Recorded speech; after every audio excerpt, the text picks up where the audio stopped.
Antes de começar, já deixa o like, se inscreve no canal e ativa o sininho para não perder os próximos vídeos. E quando terminar, conta pra gente nos comentários como essa história te fez sentir. Isso ajuda demais o canal a crescer e traz ainda mais histórias como essa para você. Tem coisas que a gente só entende quando vê alguém passando. A dona Celina, por exemplo, sempre foi aquela senhora que todo mundo da cidade conhecia como a viúva do seu Mário, ou a mãe do Dr. Érico. Morava sozinha numa casinha simples, com cortinas sempre limpas e um jardim que ela mesma cuidava, mesmo com as costas já reclamando do tempo. Desde que o marido faleceu, uns 6 anos atrás, a vida dela entrou numa repetição meio triste. Café com leite às 7, missa na rádio, novela repetida à tarde. Os filhos? Vêm de vez em quando, mais por obrigação do que por vontade. Ela nunca reclamava, pelo menos não para fora. Dizia que era isso mesmo, que mãe é assim, dá e não espera. Mas eu vi, mais de uma vez, aquele olhar perdido dela na janela. Era mais do que saudade. Era como se ela nem soubesse mais quem era, agora que ninguém precisava dela o tempo todo. O que ninguém esperava, talvez nem ela mesma, é que tudo fosse mudar numa manhã qualquer, dessas que parecem iguais a todas as outras. Foi no mercado da esquina, enquanto ela tentava equilibrar umas compras na sacola de pano, que tudo começou. A sacola rasgou e os tomates rolaram no chão, como se tivessem vontade própria. E foi aí que entrou o seu Augusto. Ajudou ela a juntar tudo com um sorriso calmo, desses que não tem pressa de ir embora. Era viúvo também, morava sozinho num sítio mais afastado e tinha vindo comprar pão de milho. Os dois começaram a conversar ali mesmo, entre o hortifruti e a prateleira de biscoitos. Celina achou graça porque fazia tempo que ninguém prestava atenção no que ela dizia, e ele ouvia, olhava nos olhos. Quando ele convidou para um café, ela aceitou meio sem pensar. Foi coisa de meia hora, mas mudou tudo, porque pela primeira vez em muitos anos, ela voltou para casa com o coração batendo diferente. Depois daquele café, Celina passou o resto do dia como se tivesse voltado uns 30 anos no tempo. Não era amor, paixão ou coisa de novela. Era só uma leveza que ela não sentia há tempos. Dormiu com um sorriso discreto, desses que surgem quando a gente lembra de um detalhe bobo, tipo o jeito que ele mexia o açúcar na xícara ou como ele falou que adorava caminhar cedo, antes do sol esquentar. Nos dias seguintes, os encontros foram acontecendo naturalmente. Um pão de queijo aqui, uma volta no quarteirão ali. Celina começou até a se arrumar um pouco mais. Tirou do fundo do armário uma blusa azul que fazia anos que não usava, passou batom, ajeitou o cabelo. Parecia pouco, mas para quem passou tanto tempo vivendo no modo automático, aquilo era quase um recomeço. Augusto nunca forçou nada, só fazia companhia, perguntava da vida dela com uma curiosidade sincera. E Celina, sem perceber, foi abrindo o coração. Contava histórias do passado, falava dos netos, das dores nas pernas, dos sonhos esquecidos, e ele ouvia tudo, como se cada frase fosse importante. Mas nem todo mundo ficou feliz com essa mudança. A notícia do namorico de Dona Celina logo se espalhou pela cidade, porque interior é assim, tudo vira assunto. E foi quando os filhos souberam que a situação azedou de vez. O mais velho, o Érico, foi direto na casa dela com um tom de voz que mais parecia bronca. Disse que era imprudente, que estavam falando dela por aí, que ela devia se dar o respeito. Celina ouviu calada, mas por dentro algo estalou. Pela primeira vez, sentiu vergonha não do que estava fazendo, mas da forma como foi tratada, como se fosse uma menina fazendo travessura. A filha do meio mandou uma mensagem curta, dizendo que ela devia pensar na imagem da família. E o mais novo nem disfarçou. Mandou um áudio dizendo que isso não era coisa para uma senhora da idade dela. Celina ficou uns dias sem sair de casa. Olhava o celular e não respondia. Sentia o peso de todos aqueles anos em que foi só mãe, só esposa, só a vovó que ficava com as crianças enquanto os outros iam viver. Agora que queria viver um pedacinho só dela, era como se tivesse traindo alguma regra invisível que ela mesma nem sabia que existia. Depois de alguns dias recolhida, Celina resolveu sair para caminhar. Precisava pensar, respirar, sentir o vento no rosto. Foi quando passou em frente à padaria onde costumava encontrar Augusto.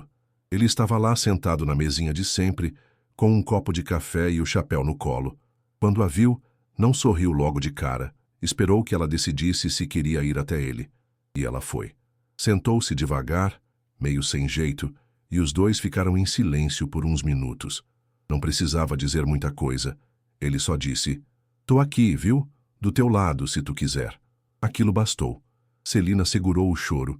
Não queria parecer fraca, mas por dentro estava em pedaços. Não pela bronca dos filhos, mas por perceber o quanto sempre se anulou para caber no que os outros esperavam. E agora, quando finalmente se permitia viver algo bom, era tratada como se tivesse cometido um erro. Augusto respeitou o silêncio dela. Mudou de assunto. Falou das flores que estavam nascendo no sítio, das bergamotas que já estavam maduras. Aos poucos, Celina foi voltando a sorrir. Não era um riso de alívio ainda, mas já não era tristeza. Naquela noite, sozinha em casa, ela pegou uma caixa de papelão, guardada no armário de cima, onde ficavam os retratos antigos. Reviu fotos do casamento, dos filhos pequenos, das festas de Natal. Em todas, ela estava lá, arrumando tudo, sorrindo, servindo, cuidando, sempre em função de alguém. E então percebeu uma coisa que nunca tinha parado para pensar. Em quase nenhuma daquelas fotos, ela aparecia sozinha, feliz por si. Era sempre ela por trás de alguma conquista dos outros. E ali, sentada no chão da sala, Celina entendeu que tinha passado a vida sendo apoio, base, estrutura, mas nunca o centro de nada. Aquilo mexeu fundo. Pela primeira vez não sentiu culpa por querer algo só dela. Pegou o celular, abriu a conversa com o Érico e escreveu: "Sou sua mãe. Te amo. Mas antes disso, sou gente. E tenho o direito de ser feliz também." Apagou. Escreveu de novo. No fim, mandou só um: "Preciso que tu me escute como mulher, não só como tua mãe. Me liga quando puder." E desligou o celular. Aquela noite, dormiu em paz. O Érico demorou 2 dias para responder. Quando ligou, foi direto. Queria saber se era sério, se ela estava mesmo disposta a passar por esse vexame. Celina ouviu tudo sem interromper. Esperou ele terminar o sermão, depois falou com uma calma que ela mesma se surpreendeu em ter. Disse que não queria briga, nem drama, mas que pela primeira vez na vida queria escolher por conta própria. Que estava cansada de ser tratada como uma boneca de porcelana, dessas que todo mundo acha bonitinha, mas que não pode fazer nada, nem sair do lugar. O silêncio do outro lado da linha foi pesado. Ele resmungou algo sobre respeitar, mas não concordar, e desligou. Celina chorou um pouco depois, não por arrependimento, mas porque doía ver como os próprios filhos não conseguiam enxergá-la além do papel que sempre ocupou. Ainda assim, não voltou atrás. Nos dias seguintes, continuou vendo Augusto com mais leveza, mais presença.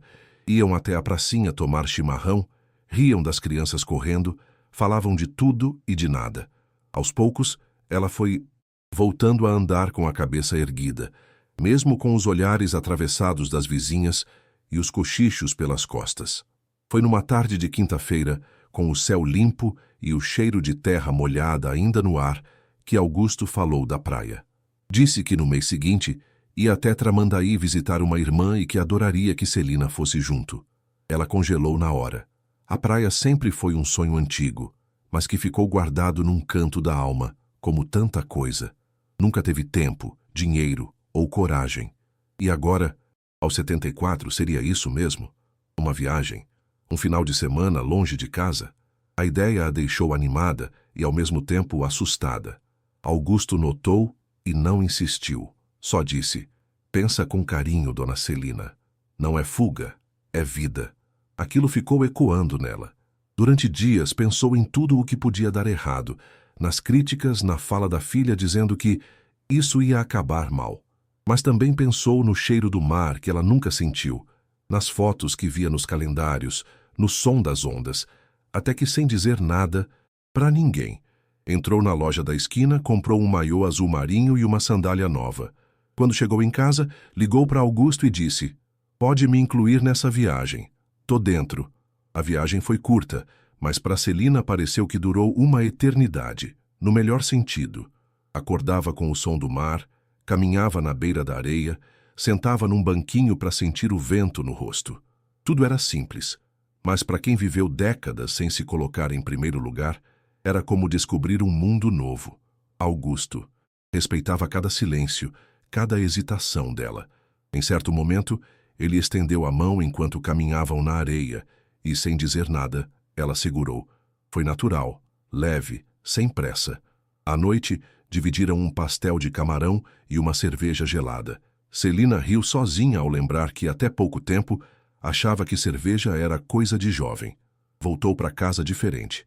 Não gritava para o mundo que estava apaixonada, nem fazia planos de casamento, nada disso. Mas algo dentro dela tinha mudado. Uma chave virou. Corpo era o mesmo, mas a mulher que voltou não era mais aquela que só assistia a vida acontecer da janela da cozinha. A reação da família, como era de se esperar, foi variada. A neta mais velha mandou uma mensagem com emojis de coração, dizendo que achava lindo a avó estar feliz. O Érico, por outro lado, apareceu em casa com cara fechada, sem saber se brigava ou calava. Acabou calando. Ficou sentado na varanda com ela, tomando chimarrão em silêncio. No final da visita disse apenas: "Se é isso, segui tu quer chitota." Não era um apoio completo, mas também não era mais uma condenação. E aquilo já era muito. A vizinha fofoqueira tentou comentar no mercadinho, mas Celina respondeu com um sorriso curto e uma frase certeira: "Tô vivendo, dona Irace. Já passou da hora." Depois disso, pararam de comentar. E mesmo que comentassem, ela já não se importava tanto.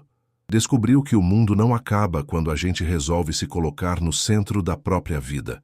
Aos poucos, foi retomando pequenas alegrias.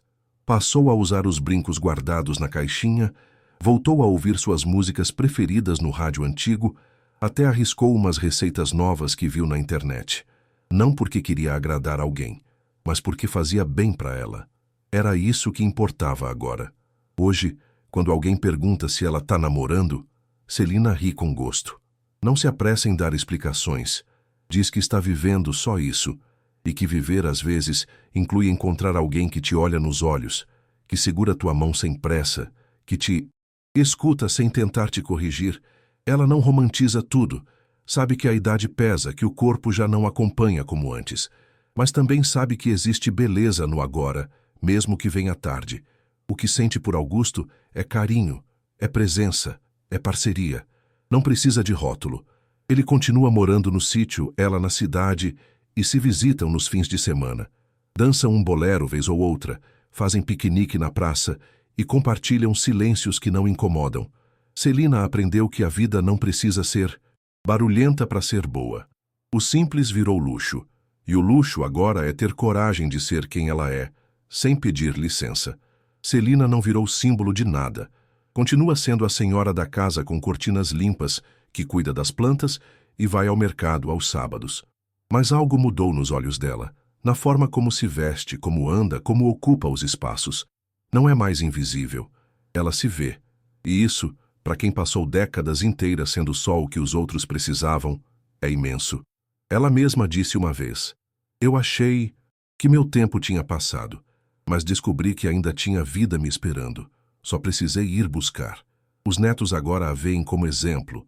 Os filhos, com o tempo, passaram a respeitá-la mais, mesmo que ainda não entendam tudo. Mas Celina não precisa mais da aprovação de ninguém.